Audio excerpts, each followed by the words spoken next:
Shampoo मध्ये फक्त 2 गोष्टी मिक्स करून केसांवरती अप्लाय करा.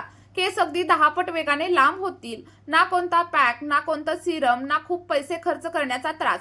फक्त ही पद्धत वापरा आणि तुमचे केस लांब करा. मी तुम्हाला 100% गॅरंटी देते, तुमचे केस अगदी छोटे असले तरी देखील फक्त 21 दिवसांमध्ये केस अगदी कमरेपर्यंत लांब होतील.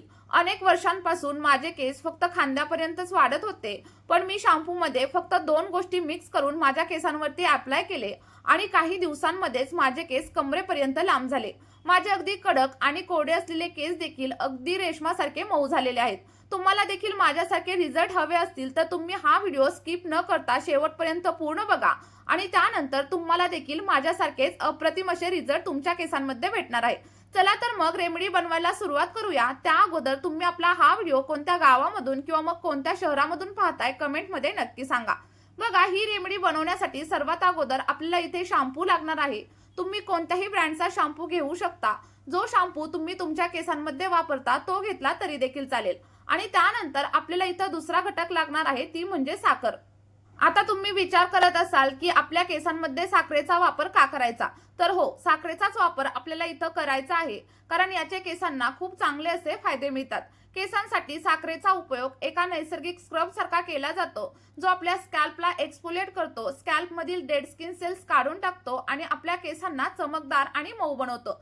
जर तुम्ही शॅम्पू सोबत याचा वापर केला तर तुमचं स्कॅल्प खूप छान प्रकारे स्वच्छ होईल आणि स्कॅल्प मधील सगळं काही ऑइलीनेस कमी होईल आणि त्यामुळे स्कॅल्प अगदी हेल्दी आणि केस देखील रेशमासारखे मऊ आणि चमकदार दिसायला मदत होईल. तुमचे केस खूप जास्त हेल्दी होतील. तर बघा, तुम्हाला खूप जास्त साखर देखील अजिबात वापरायची नाहीये, तर फक्त 1 चमचा एवढी साखर आपण इथे घेणार आहे आणि त्याची जरा जाडसर अशी पावडर आपल्याला बनवायची आहे. तुम्हाला हवं असेल तर तुम्ही मिक्सरच्या जारमध्ये देखील ग्राइंड करून घेऊ शकता किंवा मग एखाद्या खलबत्त्यामध्ये कुटून देखील घेऊ शकता. बघा, इथे मी अशा प्रकारे साखर कुटून घेतलेली आहे आणि तिची अगदी जाडसर अशी पावडर बनवून घेतलेली आहे आणि त्यानंतर ही साखर आता आपल्याला शॅम्पू सोबत वापरायची आहे. जर तुम्ही हे बनवण्यापासून ते केसांमध्ये लावण्यापर्यंत योग्य पद्धत समजून घेतली तर मी तुम्हाला 100% सांगू शकते की तुम्हाला खूप छान असे रिझल्ट मिळणार आहे. आता बघा, आपल्याला काय करायचंय, एका बाउलमध्ये जेवढी आपल्याला साखर पाहिजे आहे तेवढी ऍड करायची आहे. आणि खूप लोकांचे केस दाट असतात पण ते हेल्दी अजिबात नसतात, अगदी झाडूसारखे दिसतात. पण जर तुम्ही मी सांगितलेल्या पद्धतीने शॅम्पूचा वापर केसांमध्ये केला तर तुमचे देखील केस अगदी रेशमासारखे मऊ होतील. केसांमध्ये एक नैसर्गिक चमक येईल आणि केस खूप जास्त सॉफ्ट आणि हेल्दी दिसायला सुरुवात होईल. जर तुमच्या केसांमध्ये अजिबातच व्हॉल्यूम नसेल, केस खूप जास्त पातळ दिसत असतील तर साखरेचा वापर तुम्ही केसांमध्ये व्हॉल्यूम वाढवण्यासाठी देखील करू शकता, ज्यामुळे केस आधीपेक्षा जास्त दाट दिसायला सुरुवात होईल. आता तुम्हाला काय करायचं आहे की साखरेमध्ये आपल्याला शॅम्पू ऍड करायचा आहे. इथे मी क्लिनिक प्लसचा शॅम्पू वापरलेला आहे. तुम्ही जो शॅम्पू तुमच्या केसांवरती वापरत असाल तो यामध्ये ऍड करा आणि व्यवस्थित असं मिक्स करून घ्या. बघा, आपल्याला अगदी व्यवस्थित असं फेटून घ्यायचं आहे आणि त्यानंतर आपल्याला याच्यामध्ये पाणी वगैरे टाकण्याची देखील अजिबात गरज लागत नाही. साखर शॅम्पू सोबत अगदी सहज मिक्स होते.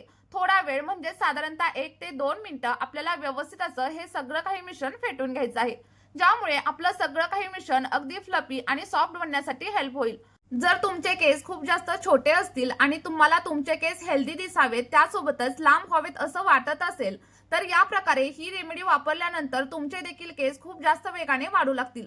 कारण जर तुम्ही अशा प्रकारे शॅम्पू केसांमध्ये वापरायला सुरुवात केली तर तुमचं स्कॅल्प खूप चांगल्या प्रकारे स्वच्छ राहील आणि जर तुम्ही याने स्कॅल्पवरती मसाज वगैरे केला तर तुमची डॅन्ड्रफची समस्या आणि सोबतच स्कॅल्पमध्ये साठलेली सगळी काही घाण साफ होते आणि स्कॅल्पवरती जर अतिरिक्त तेल वगैरे जमा झालेलं असेल तर ते देखील निघून जाण्यासाठी मदत होते आणि यामुळे केसांची रिग्रोथ होण्यासाठी देखील मदत होत असते. बघा, व्यवस्थित असं मिक्स करून झाल्याच्या नंतर आपल्याला याच्यामध्ये ॲलोवेरा जेलचा देखील वापर करायचा आहे.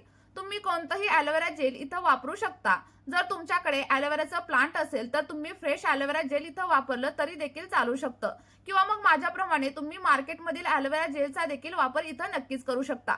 बघा, इथे मी साधारणतः 1 चमचा एवढं ॲलोवेरा जेल घेतलेलं आहे आणि ते अगदी चांगल्या प्रकारे व्यवस्थित असं मिक्स करून घ्यायचं आहे. प्रत्येक गोष्ट टाकून आपल्याला हे मिश्रण व्यवस्थित फेटून घ्यायचं आहे. जर तुम्ही ॲलोवेरा जेल केसांमध्ये वापरत असाल तर तुमच्या केसांमध्ये मॉइश्चर टिकून राहतं. तुमचे केस अजिबात कोरडे आणि बेजान दिसत नाहीत. हे कोरड्या केसांमध्ये ओलावा टिकवून ठेवण्यासाठी मदत करतं, ज्यामुळे केस कमी गुंतात, सिल्की आणि शायनी होण्यासाठी हेल्प होत असते. केस अगदी वेगाने वाढू लागतात आणि केस गळणं देखील पूर्णपणे बंद होतं. तर बघा इथे ॲलोवेरा जेल देखील अगदी आपण व्यवस्थित असं मिक्स करून घेतलेलं आहे आणि केसांच्या खूप साऱ्या समस्या आपल्या स्कॅल्पशी संबंधित असतात. जर तुमचं स्कॅल्प हेल्दी नसेल तर तुम्हाला केसांशी संबंधित अनेक समस्यांचा सामना देखील करावा लागतो आणि म्हणूनच वेळेवर केसांची एक्स्ट्रा काळजी घेणं खूप जास्त गरजेचं असतं. त्यानंतर आपल्याला इथं व्हिटॅमिन ईचं ऑइल देखील याच्यामध्ये ऍड करायचं आहे. इथे मी व्हिटॅमिन ईची एक कॅप्सूल याच्यामध्ये ऍड करणार आहे आणि जर तुमच्याकडे व्हिटॅमिन ईचं कॅप्सूल किंवा मग व्हिटॅमिन ईचं ऑइल नसेल तर मला कमेंट करून नक्की सांगा. मी तुम्हाला सांगेल की त्याच्याऐवजी काय वापरू शकता. व्हिटॅमिन ई आपल्या केसांसाठी खूप पॉवरफुल असं अँटीऑक्सिडंट आहे, जे केसांना अगदी मुळांपासून मजबूत बनवतं, केस गळणं थांबवतं आणि केसांची चमक वाढवण्यासाठी मदत करतं, ज्यामुळे आपले केस तुटणं खूप जास्त प्रमाणात कमी होतं आणि हे आपल्या स्कॅल्पमध्ये ब्लड सर्क्युलेशन सुधारतं, ज्यामुळे केसांच्या मुळांना भरपूर सारं पोषण आणि सोबतच ऑक्सिजन मिळतो. तर बघा कॅप्सूल मधील ऑइल आपल्याला या रेमेडीमध्ये ऍड करायचं आहे आणि त्यानंतर दोन्ही तिन्ही गोष्टी व्यवस्थित अशा मिक्स करून घ्यायच्या आहेत. आणि पुढे जाण्यापूर्वी तुमच्याकडे एक छोटीशी विनंती आहे. जर तुम्हाला आपला हा व्हिडिओ थोडा जरी हेल्पफुल वाटत असेल किंवा आवडला असेल तर प्लीज व्हिडिओला एक लाईक नक्की करा आणि कमेंटमध्ये हे देखील सांगा की तुम्ही माझा हा व्हिडिओ कोणत्या शहरामधून किंवा मग कोणत्या गावामधून पाहत आहात. बघा त्यानंतर आपल्याला साधारणतः 3 ते 4 चमचे एवढं पाणी देखील याच्यामध्ये ऍड करायचं आहे आणि त्यानंतर व्यवस्थित असं मिक्स करायचं आहे. कारण आता मी तुम्हाला सांगणार आहे की हे केसांमध्ये कशा प्रकारे वापरायचं. त्यामुळे व्हिडिओ इथेच सोडून अजिबात जाऊ नका. तर आपल्याला सगळी काही पद्धत व्यवस्थित समजून घ्यायची आहे आणि तेव्हाच तुम्हाला तुमच्या केसांवरती छान असे रिझल्ट मिळणार आहेत.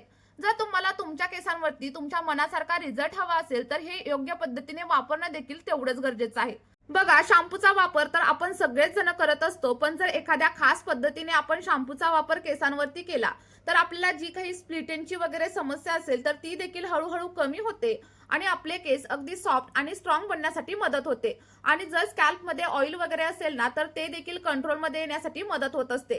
चला तर मग आता मी तुम्हाला सांगते की हे केसांवरती कशा प्रकारे अप्लाय करायचं.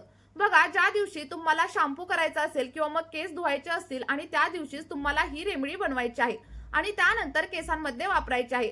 सर्वात अगोदर तुम्हाला काय करायचंय, तुमचे केस ओले करायचे आहेत आणि त्यानंतर हा शॅम्पू तुम्हाला केसांमध्ये वापरायचा आहे. शॅम्पू अप्लाय केल्याच्या नंतर 1 ते 2 मिनिटं तुम्हाला स्कॅल्प मध्ये व्यवस्थित असा मसाज करायचा आहे आणि त्यानंतर अगदी 2 ते 3 मिनिटांसाठी शॅम्पू आपल्याला केसांमध्ये असाच ठेवायचा आहे आणि त्यानंतर अगदी साध्या पाण्याने किंवा मग नॉर्मल पाण्याने हेअर वॉश करा. अगदी जास्त गरम पाण्याचा वापर केसांवरती अजिबात करू नका किंवा मग कोणत्याही गरम गोष्टींचा वापर केसांवरती करणं टाळा, कारण यामुळे तुमचे केस आणखी जास्त खराब होतील, केसांना स्प्लिटेन्स येतील आणि सोबतच तुमचे केस गळायला देखील सुरुवात होईल. त्यामुळे मी सांगितलेल्या पद्धतीनेच तुम्हाला शॅम्पू करायचा आहे आणि जर तुम्ही मी सांगितलेल्या पद्धतीने आठवड्यातून फक्त 2 ते 3 वेळा शॅम्पू केला आणि सोबतच ही रेमेडी सलग 2 ते 3 महिने वापरून बघितली तर तुमच्या केसांशी संबंधित सगळ्या काही समस्या हळूहळू कमी होतील. चला तर मग नक्की ट्राय करून बघा आणि हा व्हिडिओ तुम्हाला थोडा जरी आवडला असेल तर एक लाईक करा, तुमच्या मित्रपरिवारासोबत शेअर करा आणि चॅनलला सबस्क्राईब करायला अजिबात विसरू नका. या व्हिडिओमध्ये आपण इथेच थांबूया. भेटूयात अशाच एका नवीन व्हिडिओमध्ये आणि एका नवीन अशा नैसर्गिक रेमेडी सोबत. Bye bye.